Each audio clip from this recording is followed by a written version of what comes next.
Good music needs good sound devices. With everything being portable, wireless and smart, we seem to have higher and higher expectations. Can it live up to the standards? This is Vissles, the most compact 2-in-1 music pill we're inspecting.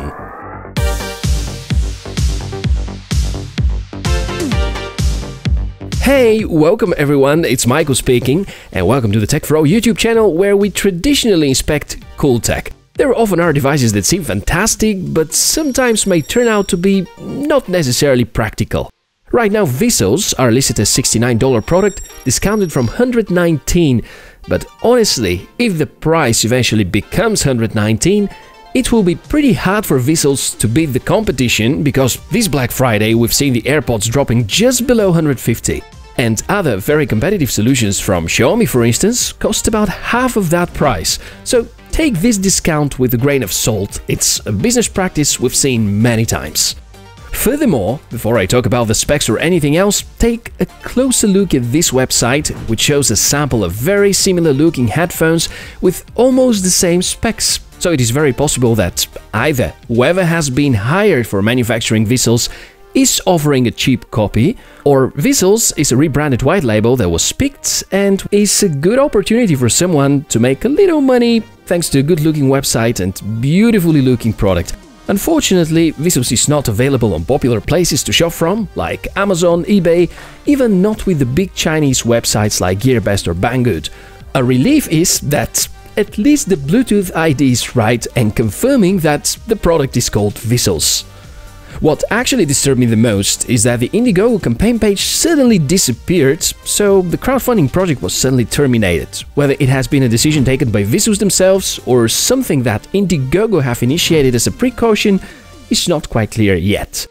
Anyhow, if that was yet another shady project on Indiegogo, so be it. If it is not, even better, guess one way or another you're going to see this device somewhere, so let's take a look at what it can actually do.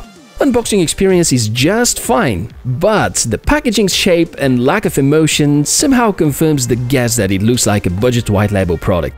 It's called a 2-in-1 music pill because it looks like a very giant pill, and the charging dock is actually a wireless speaker, and inside it you can get the earbuds. The shape is similar to the Galaxy Buds, having the larger area that stays inside your ear and has a larger touch area and surface, which is easy to touch and control. Single tap to answer on calls or start music playback, 2 taps for skipping to the next track, or 3 taps for going to the previous one. Some specifications: quite a good frequency response range, at least on paper, up to 4 hours of playback, 5 hours talking time, Bluetooth 5.0 and 3 watts of power for the speaker itself, together with a 500 mAh battery which is used for a docking and charging station, which is shockingly similar to the no-name product shown a bit earlier. There's no signature on the box, no marking on the earbuds themselves, and what is even more disturbing is the lack of any information about the manufacturer on the box or on the user guide leaflet inside. Sure, right now I only have a testing unit, and that might not be the final retail condition.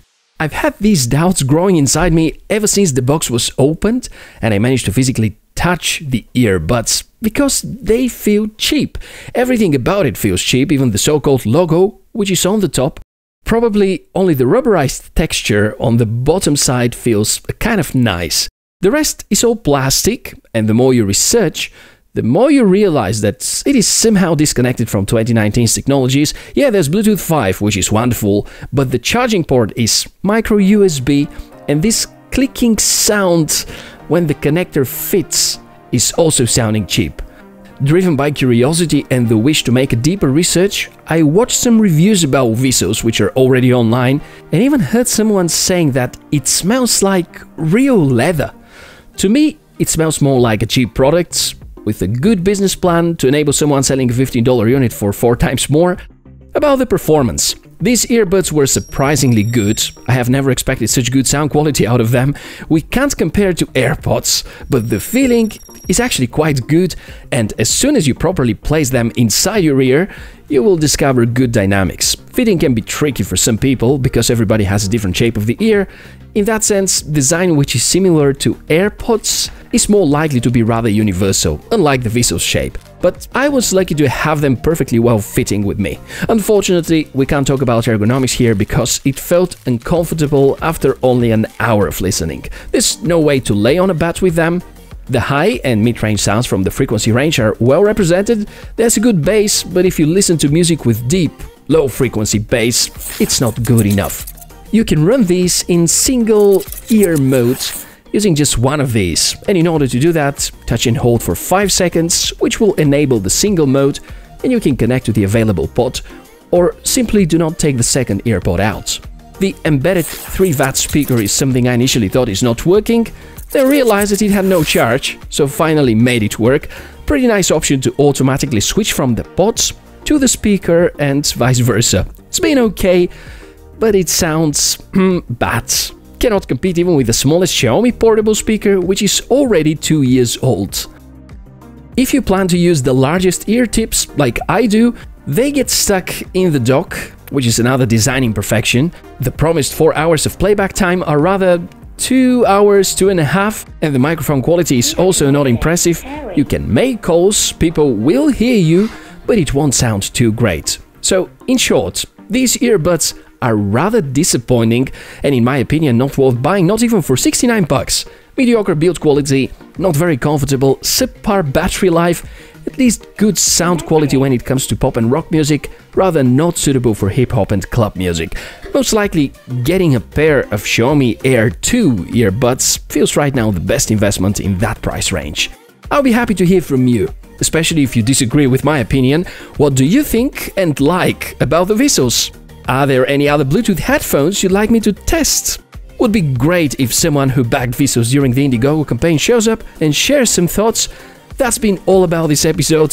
Thank you for watching and supporting me, and as usual, more information can be found in the description below the video. Now, wishes for a wonderful and shiny day, take a good care of yourself, and I'll see you soon.